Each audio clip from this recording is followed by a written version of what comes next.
Nang bababae kayo, di kayo umiiyak. Hindi! Babaero ko talaga! Ilang ba chicks nyo, tay?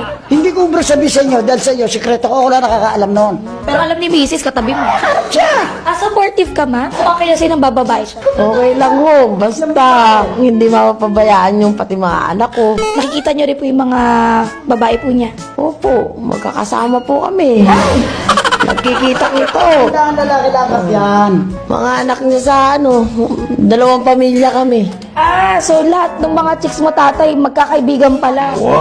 Kami, pag may okasyon sa isang ganon, tinutulungan ko pa Kasi sila. nagpapalit ma'am ng asawa, nagdadagdag ako.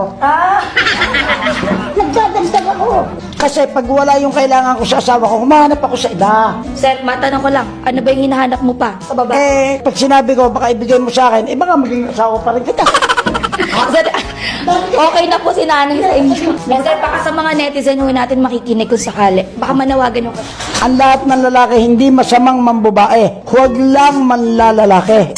Tay, yung mga chicks mo ba, ano yung mga edad? Meron akong 21, meron akong 26, meron 40. Ha?